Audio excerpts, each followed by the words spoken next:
முருகனின் அறுபடை வீடுகளில் முதல் படை வீடான திருப்பரங்குன்றம் சுப்பிரமணிய சுவாமி திருக்கோவில் திருப்பணிகள் செய்யப்பட்டு மகா கும்பாபிஷேகம் ஜூலை 14ஆம் தேதி அதிகாலை 5:25 மணி முதல் 6:10 மணிக்குள் ராஜகோபுரத்தில் புனித நீர் ஊற்றப்பட்டு மகா கும்பாபிஷேகம் நடைபெற உள்ளது. முருகன் கோவில் என்றவுடன் அனைவருக்கும் முதலில் நினைவுக்கு வருவது அறுபடை வீடுகளில் முதற்படை வீடான திருப்பரங்குன்றம் முருகன் கோவில்தான். வாழ்க்கையில் திருப்பம் எதிர்பார்த்து காத்திருப்பவர்கள் திருப்பரங்குன்றம் முருகன் கோவிலுக்கு சென்று வழிபட்டால் நினைத்தது நடக்கும்.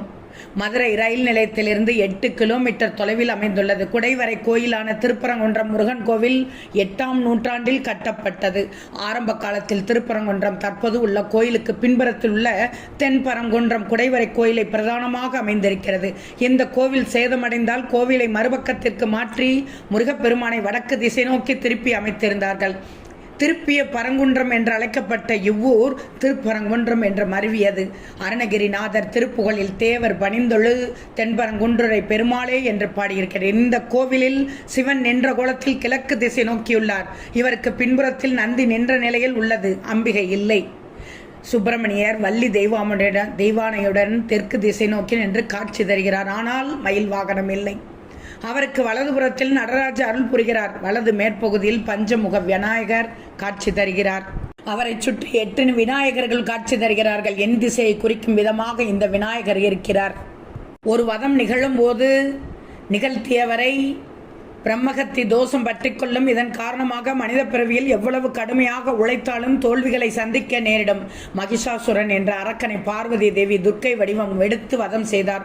கொன்றவர் கடவுளாக இருந்தாலும் பிரம்மகத்தி தோஷம் அவரை தொற்றிக் கொண்டது. தோஷத்தில் இருந்து விடுபட சிவபெருமானிடம் துர்க்கை ஆலோசனை கேட்டார். அதற்கு சிவபெருமான் லிங்க வடிவத்தில் தான் வீட்டிற்கும் திருப்பரங்குன்றம் மலைக்கு சென்று தவம் இருக்க சொல்கிறார். அதன் பயனால் கர்மவினை அகன்றவுடன் காட்சியளிப்பதாக சிவபெருமான் கூறுகிறார். இதை அடுத்து பார்வதி தேவி திருப்பரங்குன்றம் மலைப்பகுதியை சுற்றி கிரிவலம் சென்று அடிவாரத்தில் லிங்கம் பிரதிஷ்டை செய்து தவத்தில் மூழ்கினார். பார்வதி தேவியின் பிரம்மகத்தி தோஷம் நீங்கியது. திருப்பரங்குன்றம் கோவிலில் இதற்கு தேவி லிங்கம் என பெயர்.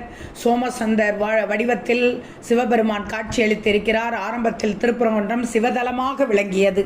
திருச்செந்தூரில் சூரபத்மனை வதம் செய்த பிறகு முருகன் குடிகொண்ட இடம் திருப்பரங்குன்றம். அதேபோல் தெய்வானையை மணந்த இடம் திருப்பரங்குன்றம். இதனால் சிவதலமாக இருந்த திருப்பரங்குன்றம் முருகனின் முதற்படை வீடாக மாறியது. சோழ பாண்டிய மன்னர்களின் ஆட்சி காலத்தில் திருப்பரங்குன்றம் கோவிலுக்கு திருப்பணிகள் செய்யப்பட்டது. முகலாய படையெடுப்பு பிரிட்டிஷ் ஆட்சியில் ஏராளமான கோயில்கள் சிதைக்கப்பட்டாலும் பூசாரி ஒருவரின் உயிர் தியாகத்தால் திருப்பரங்குன்றம் கோயில் தப்பியது.